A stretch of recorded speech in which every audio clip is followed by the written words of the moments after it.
Chapter 13. Between monsters, I was scrolling through my contacts to call Vicky when the black van screeched to a halt beside me. The side door rolled open with a metallic groan, and my hand instinctively moved toward the small canister of pepper spray in my jacket pocket. The Penguin stepped out onto the snowy sidewalk, his umbrella already open despite the light flurries. Even in the dim street light, his features were unmistakable.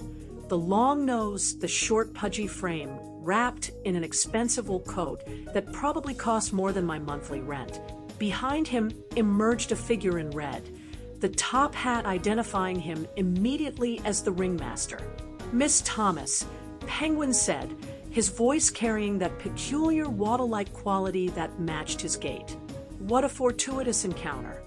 My heart hammered against my ribs, but I kept my expression neutral. Years of training with Bruce had taught me that showing fear was the same as showing weakness. "Mr. Cobblepot," I replied evenly, "I'm just heading home. Long night." "Renee, stay calm." Bruce's voice crackled through my earpiece. "You're on a public street. They won't try anything obvious." The ringmaster moved to flank me, cutting off my path to the subway entrance. Up close, I could see the garish makeup poorly concealing scars beneath, the cruel set of his mouth. "We heard about your little meeting with the Joker, Miss Thomas," Penguin continued, tapping his umbrella against the concrete with each word. "The entire criminal underworld is abuzz with the news. Jack Napier, risen from the dead as some sort of theatrical monster. Fascinating, really?" I tightened my grip on my bag, acutely aware of the envelope inside containing Shrek's documents. I was just doing my job. He wanted to tell his story. "Your job?"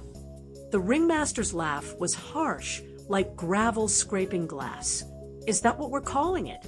Penguin held up a gloved hand, silencing his associate.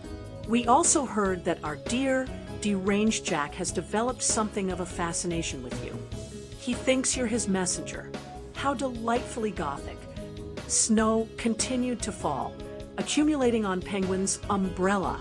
A taxi passed, its headlights briefly illuminating the scene, but the driver didn't slow.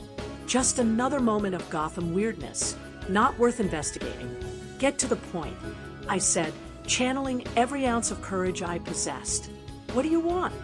Penguin's eyes narrowed behind his glasses. "Direct. I appreciate that quality in a woman. Very well.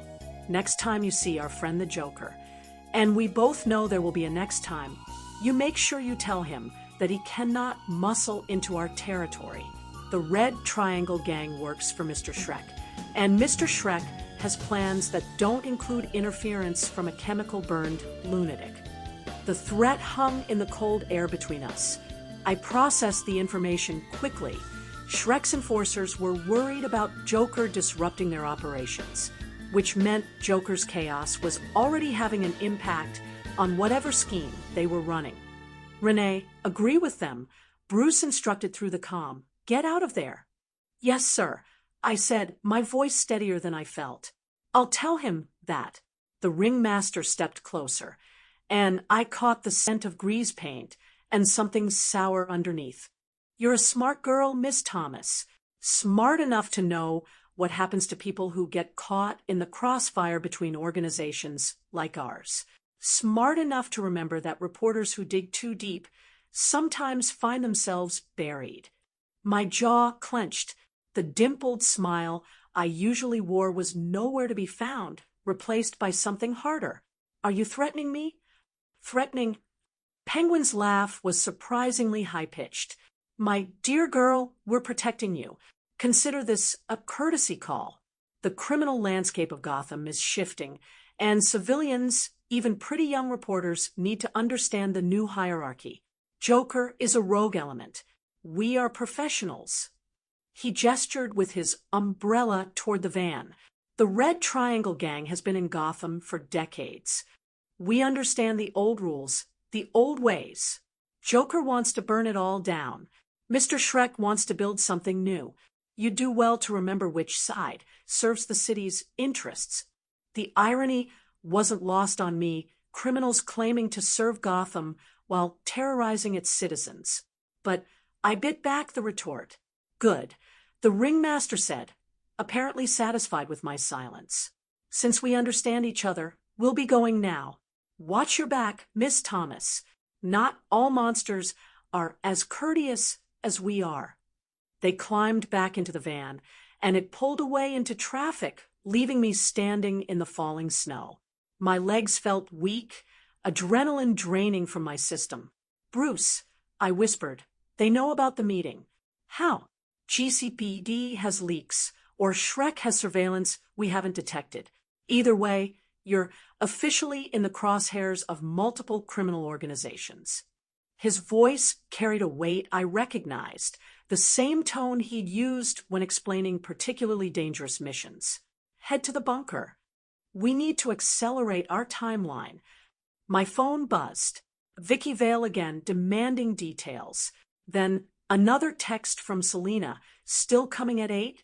I looked down at my hands, surprised to find them trembling, not from fear, though that was present, but from anger. The Penguin and his circus freaks thought they could intimidate me into playing messenger between criminal factions. They thought I was just some reporter caught in the wrong place. They had no idea who I really was. But that was the problem, wasn't it? As Crimson Claw, I could fight. As Renee Thomas, reporter, I was vulnerable. And now I'd drawn attention from Shrek's organization, Joker's Madness, and who knew what other threats lurking in Gotham's shadows. I texted Selina back. Yes, 8 o'clock. Be careful tonight. Then I descended into the subway, disappearing into the fluorescent-lit tunnels beneath the city. But I couldn't shake the feeling that I was descending into something far deeper than the underground, a war between monsters where the only question was which one would devour Gotham first.